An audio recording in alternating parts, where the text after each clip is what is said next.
सीखे नया topic, heat exchange. Heat exchange, पता है हीट एक्सचेंज को डेल्टा क्यू नहीं लिखते, सिर्फ क्यू ही लिखते हैं। जैसे वर्क डन को हमने डेल्टा डब्ल्यू नहीं लिखा था, डब्ल्यू ही लिखा था। जो तुम वर्क निकालते हो वो हीट एनर्जी एक्सचेंज ही तो है, मैकेनिकल फॉर्म। उसी तरह से चेंज इन स्टेट फंक्शन में जब चेंज आता है ना, सामने डेल्टा लगाते हैं, सिर्फ एच नहीं लिखते, डेल एच लिखते हैं। क्लियर है? तो यहाँ पे क्यू का मतलब जो सिस्टम के पास हीट है वो नहीं, सिस्टम एंड सराउंडिंग के बीच में जो एक्सचेंज हुआ है वो है। समझ गए? हीट एक्सचेंज किसके बराबर है? क्यू के बराबर। किसके बराबर है? क्यू। लिखो, heat is defined as energy. Heat is defined as energy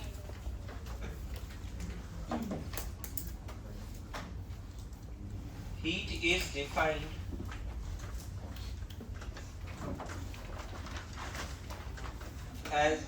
is defined as energy that flow into or out of system, that flow into or out of the system, into or out of the system because of difference in temperature, because of difference in temperature between thermodynamic system and its surrounding, between thermodynamic system and its surrounding, between thermodynamic system and its surrounding, between thermodynamic system and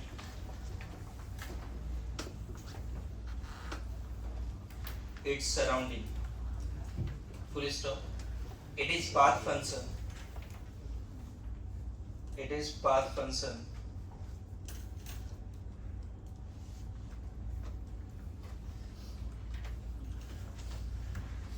आगे लिखिए, according to IUPAC convention,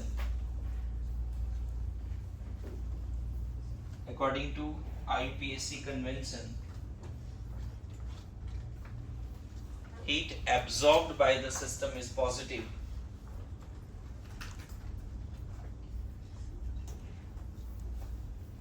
and heat given by the system is negative. Heat absorbed by the system is positive and heat released या heat given out, system heat ले रहा है तो positive, system heat दे रहा है surrounding को तो negative. Heat absorb by the system is positive and heat given by the system, heat released by the system is negative. इसमें एक डायग्राम बनाना साइन कन्वेंशन में हेल्प होता है। जैसे सिस्टम है, अगर इस पे वर्क हुआ है, इस पे वर्क हुआ है पॉजिटिव, इसे हीट मिला है पॉजिटिव, इसने वर्क किया है नेगेटिव, इसने हीट दिया है नेगेटिव। एरो साइन बता रहा है सिस्टम पे वर्क हुआ है, work done on the system. Arrow sign बता रहा है heat absorb by the system. ये दोनों डाउनवर्ड एरो बता रहे हैं work is done by the system on the surrounding. ये साइन बता रहा है heat is released by the system, heat is given out of the system. ये है। अब देखो, जिस तरह से आप ये बात समझते हो कि एनर्जी बहुत तरह के होते हैं, ionisation energy, electrical energy, potential energy, सबके अपने अपने एक्सप्रेशंस हैं। काइनेटिक एनर्जी, मैकेनिकल एनर्जी जिसको हमने क्या बोला था वर्क, थर्मोडायनेमिक्स में। उसी तरह से एक और फॉर्म ऑफ एनर्जी है जो है हीट, जो अभी हम लोग लर्न करने जा रहे हैं। मतलब इसको इतना ही सिंपल रखो कि जितने भी एनर्जीज हैं उसके अलग अलग फॉर्म हैं, सारे फॉर्म में heat is one of the form of energy. मैं बताऊं एक एनर्जी जो बहुत इंपॉर्टेंट है, जो हम एटॉमिक स्ट्रक्चर पढ़ा था, रेडिएंट एनर्जी, याद है? Radiant energy very important. इसी को धीरे धीरे सोलर एनर्जी भी बोल सकते हैं, although radiant energy electromagnetic wave वाला पार्ट है। पूरा कम्युनिकेशन सिस्टम, ये जितने भी डिवाइस हैं, ये क्या कर रहा है डिवाइस, इसके पास इलेक्ट्रिकल एनर्जी आ रहा है, निकाल रहा है क्या, radiant energy. one form of energy can be converted to another form. We have energies but they are classified based on some parameters, like potential difference की वजह से जो एनर्जी फ्लो कर रहा है वो इलेक्ट्रिकल एनर्जी। पोटेंशियल एनर्जी में difference होता है तो चार्ज फ्लो करते हैं, और चार्ज फ्लो कर रहा है मतलब एनर्जी फ्लो कर रहा है, लाइक दैट। उसी तरह प्रेशर डिफरेंस की वजह से जो एनर्जी एक्सचेंज होता है सिस्टम सराउंडिंग के बीच में, वो क्या कहलाता है, work done. Pressure difference, potential energy नहीं, प्रेशर डिफरेंस की वजह से जो सिस्टम एंड सराउंडिंग के बीच में हीट एनर्जी की एक्सचेंज होती है, एनर्जी की, that is called mechanical form, that is called work, जो भी हमने सीखा। उसी तरह से heat is the form of energy which flow because of temperature difference. System and surrounding के बीच में टेम्परेचर डिफरेंस की वजह से क्या हो रहा है ना। जैसे मान लो एक गैसियस सिस्टम है, ध्यान देना, यहाँ पिस्टन लगा हुआ है, P एक्सटर्नल P इंटरनल, और यहाँ T1 T2 ऐसा मान लेना, T इंटरनल बोल देता हूँ और T एक्सटर्नल बोल देता हूँ। चलो तो मैं बताऊं, पिस्टन के ऊपर नीचे होने की वजह से जो सिस्टम ने हीट लिया या दिया, दैट इज वर्क, और टेम्परेचर डिफरेंस के वजह से और कंडक्टिंग बाउंड्री के वजह से भी एनर्जी की ट्रांसफर होगी। यहाँ जो एनर्जी ट्रांसफर होगा दैट इज हीट। आ रहा है समझ में? यहाँ जो एनर्जी ट्रांसफर होगा इसको हम बोल सकते हैं एनर्जी ट्रांसफर, एनर्जी ट्रांसफर। और इस केस में एक्सपेंशन कंप्रेशन के वजह से भी एनर्जी ट्रांसफर होगा। बोलो, एनर्जी ट्रांसफर कंप्रेशन एक्सपेंशन की वजह से भी होगा, जिसको हम क्या बोलेंगे, आपने कभी पढ़ा है ना, kinetic energy half mv square होता है। बोलो, इलेक्ट्रिकल एनर्जी क्या होता है, करंट इनटू वोल्टेज, क्या सही है, Q into V, Q into V ना। हाँ, इलेक्ट्रिकल एनर्जी क्या होता है, चार्ज इनटू वोल्टेज। मेरी बात समझ रहे हो ना? अलग अलग फॉर्म ऑफ एनर्जीज हैं, सबके अपने एक्सप्रेशंस हैं और सबके फ्लो होने का अलग रीजंस है, लेकिन है सारे एनर्जी। तो तुम्हारे बकेट में एक नया एनर्जी, जैसे बहुत पहले एटॉमिक स्ट्रक्चर जो पढ़े थे, रेडिएंट एनर्जी आया था। इसका एक्सप्रेशन आपने प्लैंक्स के हिसाब से h पढ़ा था, या 12400 बाय वेवलेंथ इन लैम्डा, तो वो आता था इलेक्ट्रॉन वोल्ट में। तो हर तरह के एनर्जी का अपना रिसर्च है, अपना फॉर्मूला है, यही साइंस है। तो मैं इसमें इतना क्यों बोल रहा हूं, ताकि आप हीट को लेके कोई अलग माइंडसेट मत रखो। वर्क हीट भी एक तरह का एनर्जी, उसका एक्सप्रेशन ध्यान में रखना है, सॉल्विंग करनी है। सर, तो आइसोथर्मल में हीट एक्सचेंज होता है, आइसोथर्मल में हीट एक्सचेंज हो सकता है सर, बट टेंपरेचर तो कांस्टेंट होता है, डिफरेंस टेंपरेचर की तरह होता है, हीट को कैसे करेंगे? देखो, आइसोथर्मल एक्सपेंशन और कंप्रेशन की बात है यहाँ पे। आइसोथर्मल में जो आइसोथर्मल मतलब यहाँ पे देखो, टेम्परेचर को कांस्टेंट रखना है, बस ये वाली बात है, ठीक है। क्या रखना है टेम्परेचर को? बाहर से अगर तुम हीट दोगे तो टेम्परेचर तो बढ़ेगा, लेकिन जितना हीट दिया उतना वर्क करा लिया, तो सिस्टम की कोई टेम्परेचर में तो सर, जितना वर्क किया या जितना वर्क किया उतना हीट निकाल लिया। तुम्हें ऐसा लग रहा है आइसोथर्मल मतलब सिस्टम एंड सराउंडिंग की टेम्परेचर सेम, नहीं है ये बात। आइसोथर्मल सिस्टम में चेंजेस आ गए, लेकिन सिस्टम का temperature change.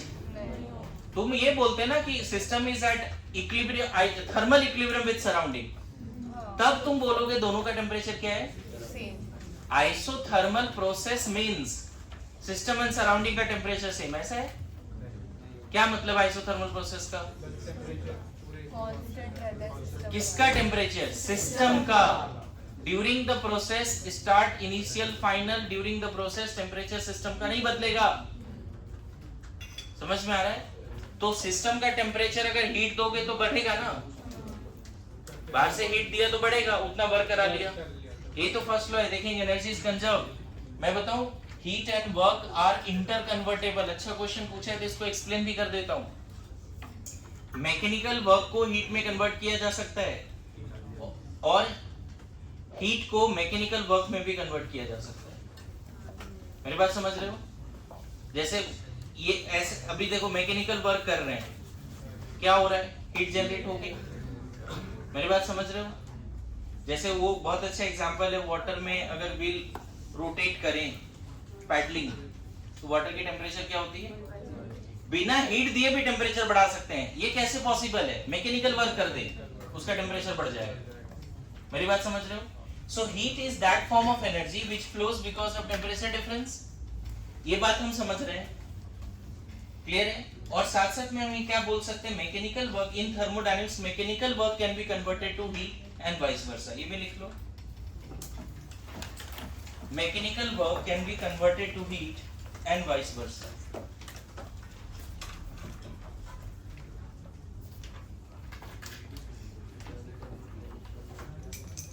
Mechanical work can be converted to heat.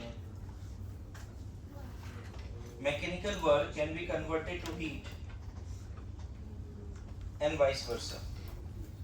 लिखा? Mechanical work can be converted to heat and heat can be converted to mechanical work. है ना? एक क्वेश्चन अगर आपके सामने रखे, is it possible to increase the temperature of system without giving heat? है ना? एक क्वेश्चन लिखो और इसका आंसर भी लिखो। Is it possible to increase the temperature of system without giving heat to the system?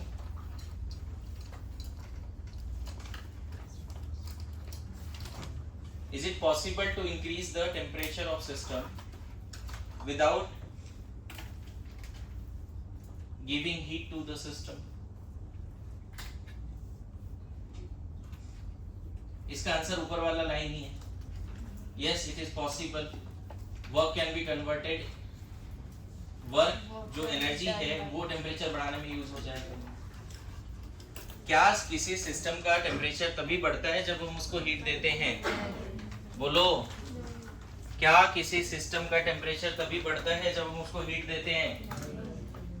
याद करो वो नीट का एग्जाम, जो फिजिक्स का पेपर सामने था, कान लाल हो गए थे नहीं? हीट से रेडिएशन निकल रहे थे कि नहीं? बताओ, कोई हीट दिया था? बस क्वेश्चन रख दिया। देखो अभी एक थप्पड़ लगाओ, देखो इधर तुम हीट आएगा, थोड़ा रेडिएशन आएगा। हाँ क्या नहीं समझ पा रहा तुमको? हाँ कभी थप्पड़ खाया? लगता है गर्म हो रहा है थोड़ा। हाँ ठीक है, चलो आगे लिखो। Next, specific heat capacity. 3-4 definition यहाँ पे अभी बेसिक आइडिया लिया हमने किसका बच्चे? हीट का, है ना? बेसिक आइडिया लिया हीट क्या होता है। मैं देखो इतना भी इसमें इसलिए बोला, एक तो अल्टीमेटली हमें फॉर्मूला याद हो जाए तो काम हो जाएगा कि रेडिएंट एनर्जी क्या है, उसका सॉफ्टवेयर फॉर्मूला क्या है, जो एटॉमिक स्ट्रक्चर में बहुत सारे क्वेश्चन आए भी। उसी तरह हीट का अगर फॉर्मूला याद हो गया तो काम हो जाए। ठीक है, ये एनर्जी है, इस तरह से हीट लिखते हैं। ठीक है, स्पेसिफिक हीट कैपेसिटी लिखा क्या? हाँ देखो, प्लेन क्रैश हो गया तो हीट रिलीज हो गया। देख अभी हुआ था ना, कहाँ पे हुआ था? हाँ जी, कोई मेडिकल कॉलेज ही था।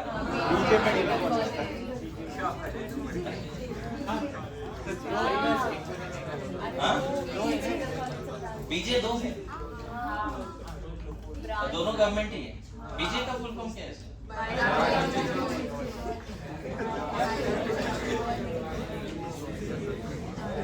चलो ठीक है, बढ़िया है।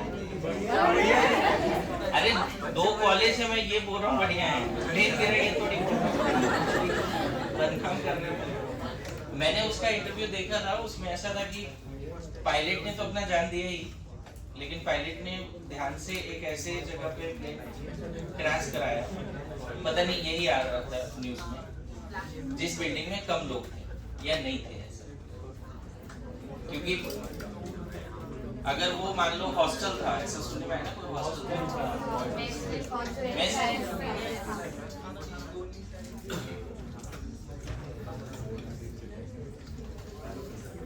still the flight is the safest mode of transport. मतलब 1 ईयर में लाखों एक्सीडेंट, रोड एक्सीडेंट होते हैं. अब पूरे वर्ल्ड में हार्डली 2-3 एक मिलते हैं 1 year.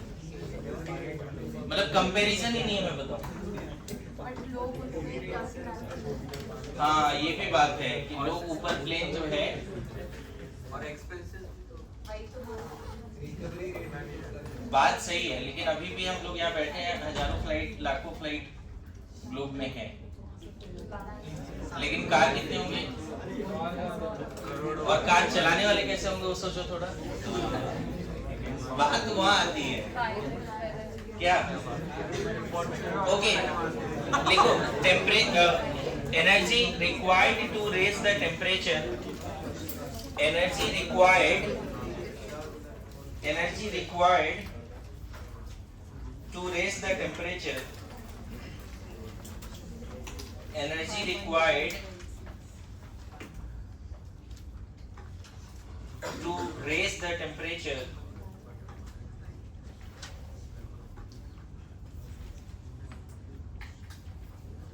of 1 gram of any substance. Energy required to raise the temperature of 1 gram of any substance. Energy required to raise the temperature of 1 gram of any substance. 1 gram of any substance by 1 degree C or 1 Kelvin. By 1 degree C or 1 Kelvin.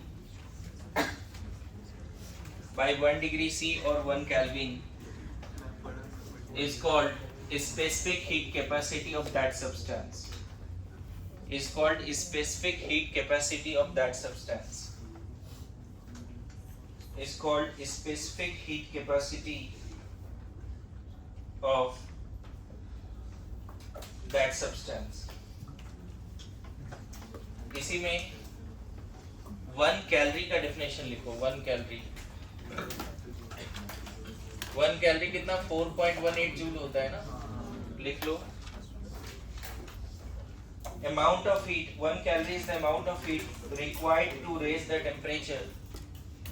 1 calorie is the amount of heat required to raise the temperature. 1 calorie is the amount of heat required to raise the temperature of 1 gram of water. 1 gram of water by 1 degree C. बहुत सारे book में 1 degree C नहीं लिख के लिखा रहता है 14.5 degree C to 15.5 degree C. ये है 1 कैलोरी. 1 कैलोरी भी एक तरह का स्पेसिफिक हीट है, लेकिन 1 कैलोरी जो स्पेसिफिक हीट है वो वाटर के लिए है. मेरी बात समझ रहे हो. 1 कैलोरी जो स्पेसिफिक हीट है वो किसके लिए बच्चे? वाटर के लिए.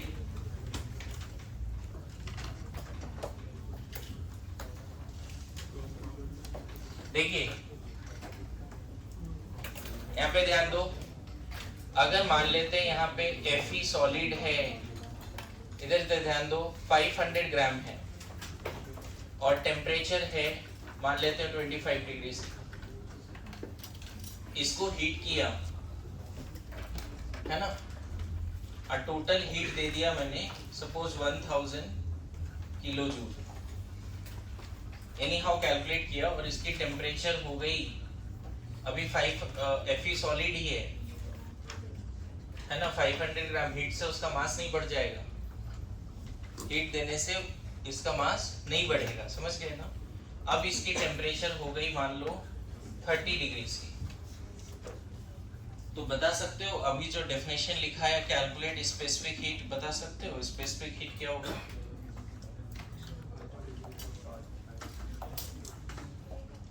मैं क्या बोल रहा हूँ समझ रहे हो. 500 ग्राम आयरन है, उसको 1000 किलो जूल एनर्जी दिया, तो उसकी जो टेम्परेचर इनिशियल 25 डिग्री सी थी वो कितनी हो गई? बोलो क्या हम निकाल पाएंगे स्पेसिफिक हीट?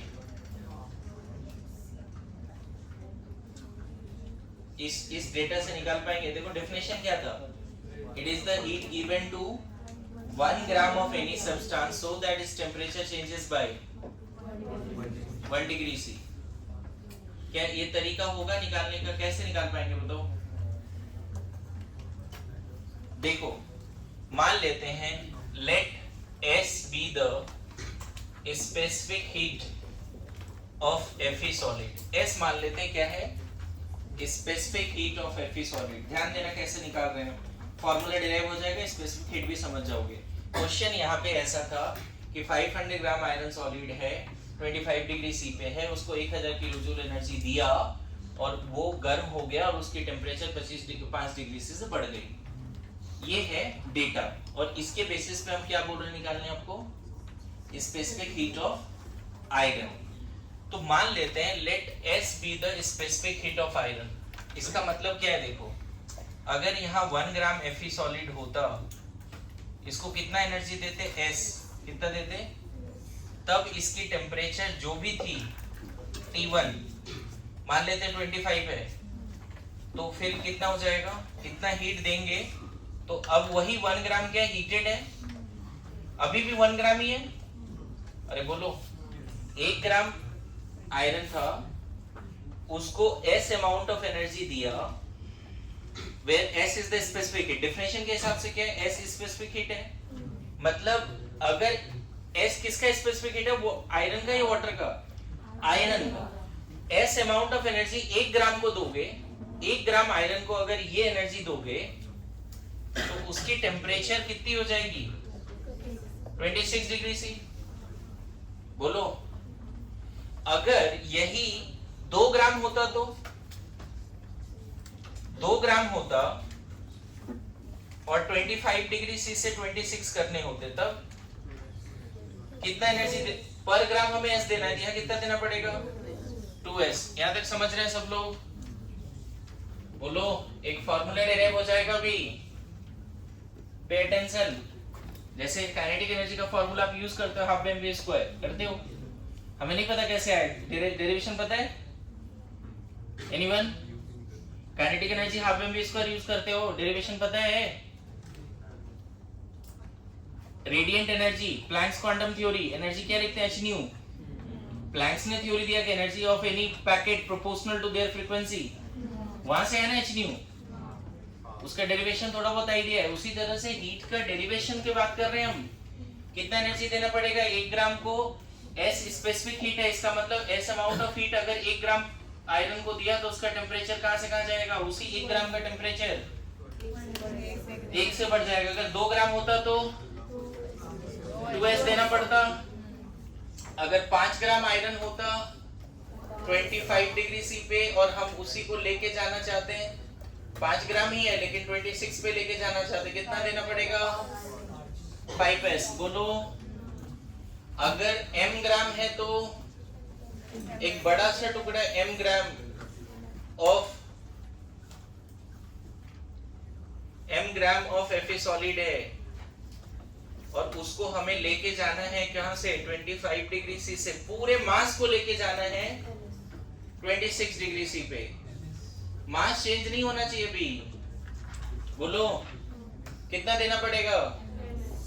पक्का समझ में आ रहा है? 1 ग्राम के लिए S, 2 ग्राम के लिए 2s, 5 ग्राम के लिए 5s, m ग्राम के लिए ms। Okay very good. अब मुझे बताओ, अब मैं क्या कर रहा हूं? अभी m ग्राम ही रहने देते हैं, ध्यान देना, m ग्राम ही रहने देते हैं। 25 डिग्री सी हमें 26 लेके जाना था तो कितना करना था? समझ में आ रहा है? ms दिया, अब ये 26 पे चला गया, अब मुझे इसको 27 पे लेके जाना है, तो जो 26 पे उसको ms देना पड़ेगा। Good to go. पूरे m ग्राम को 25 से 26 लेके जाना कितना चाहिए? ms चाहिए।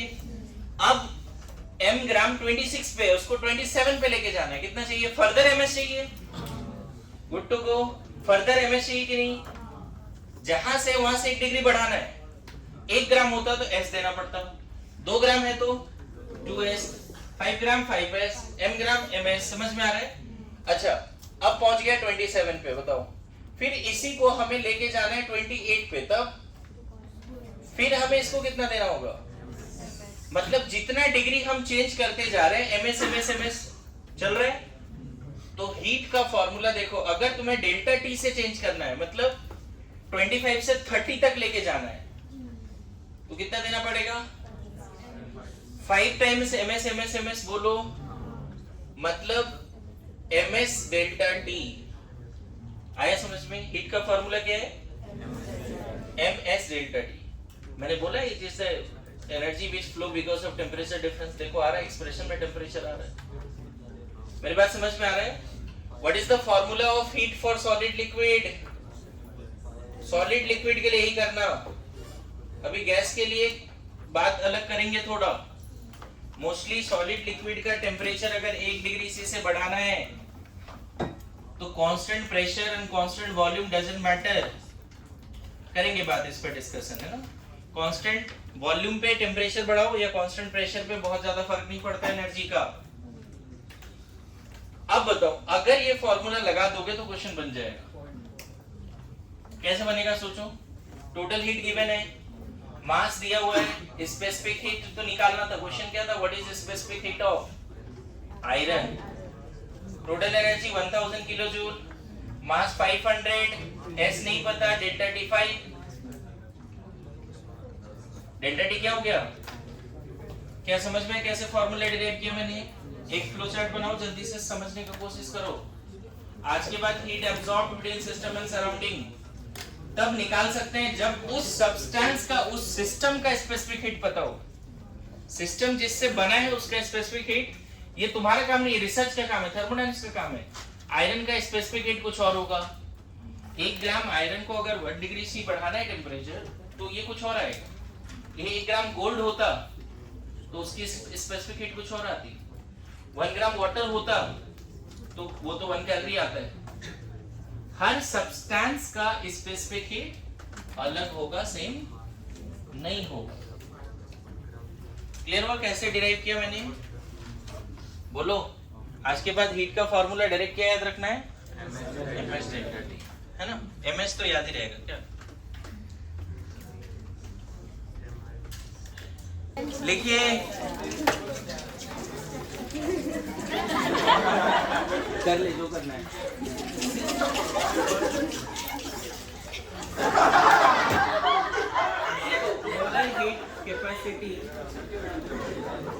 Molar heat capacity at constant volume.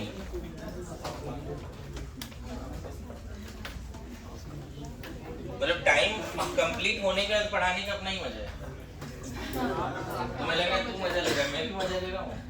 Like molar heat capacity at constant volume, heat required to raise the temperature of 1 mole of gas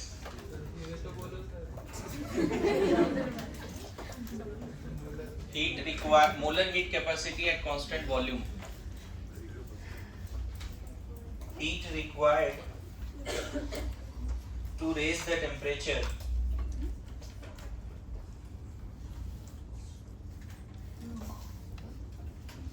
heat required to raise the temperature of 1 mole of substance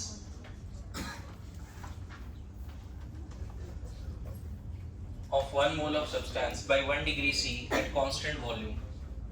Mostly यहाँ पे substance solid liquid नहीं होगा, gas ही होगा।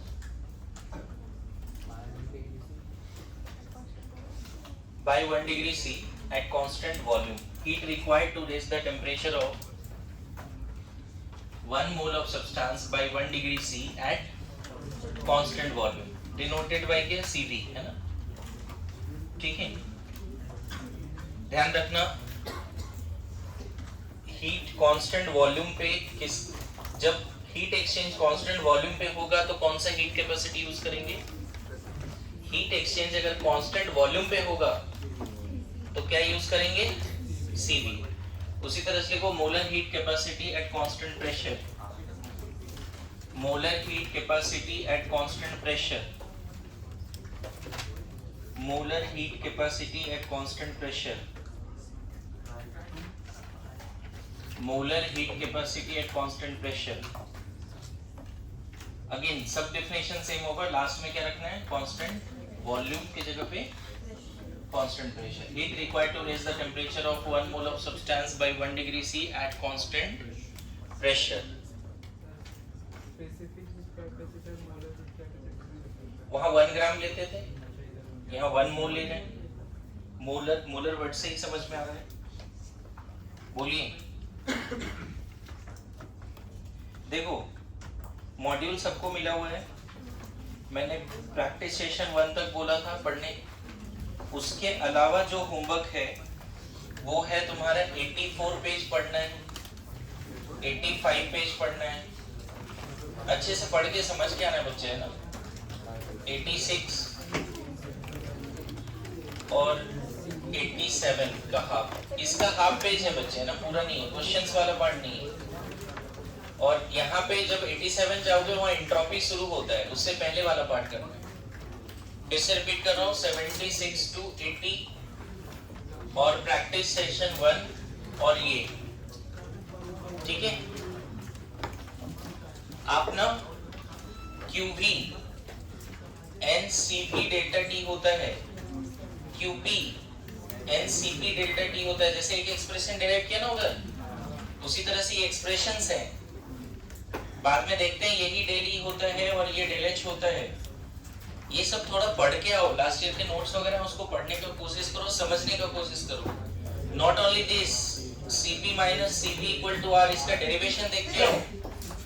Cp bye Cv gamma, इसके बारे में थोड़ा समझ के आओ. मोनोएटॉमिक डायटॉमिक अभी से याद कर लो. डायटॉमिक मोनोएटॉमिक का गामा क्या है.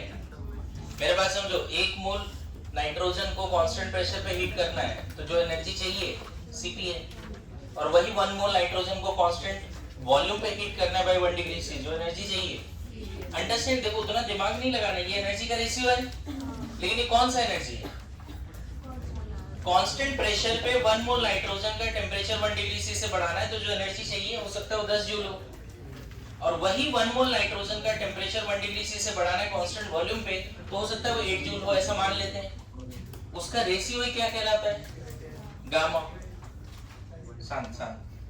गामा जो है मोनोएटॉमिक डायटॉमिक का, यहाँ पे जो मैंने पेजेस दिया है यहाँ पे थोड़ा बहुत वैल्यू दिया है, डिफरेंट वर्क्स दिए हैं. लास्ट ईयर का नोट्स पढ़िए और ये सब कंप्लीट करके आइए. मैं पढ़ाऊंगा, ऐसा नहीं है. हिट में भी और बात करेंगे, डेरिवेशन भी होगा, सब कुछ होगा, लेकिन पढ़ के आना है आपको. समझ में आया. ओके.